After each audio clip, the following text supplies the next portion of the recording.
করে আমি একটু সাদা তেল দিয়ে দিলাম। এটা গরম হয়ে গেছে, পেঁয়াজ দিয়ে দিব।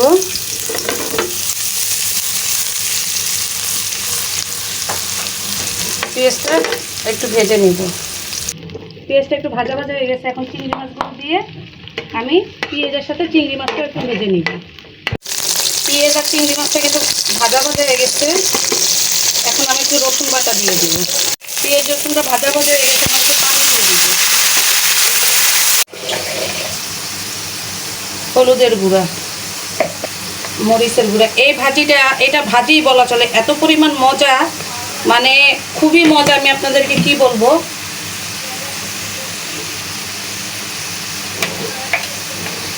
এখন দিয়ে দিব জিরার গুঁড়া, দিয়ে মশলাটাকে একটু সুন্দর করে কষিয়ে নিব। মশলা ভুনা হয়ে গেছে, তেলও উপরে চলে আসছে। এখন আমি বরবটি আর আলুটা দিয়ে দিব। এটার সাথে আমি আবার কতগুলো কাঁচামরিচ অ্যাড করব, স্পাইসি।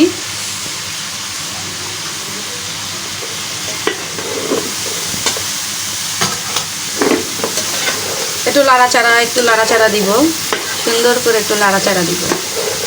লাড়াচাড়া না দিলে তো আর সব মশলা মিশবে না।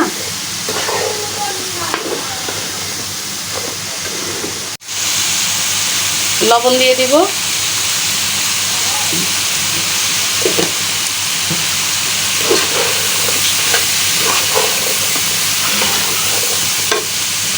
এখন গাইড একটু ঢেকে দিব।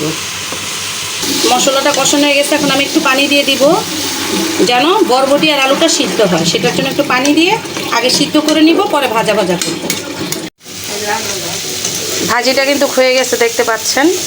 এখন এটা নামিয়ে ফেলবো। এই ভাজিটা কিন্তু খেতে খুবই ভালো লাগে, ভাতের সাথে, রুটির সাথে খুবই ভালো লাগে। আপনারা এভাবে একবার ট্রাই করে দেখবেন।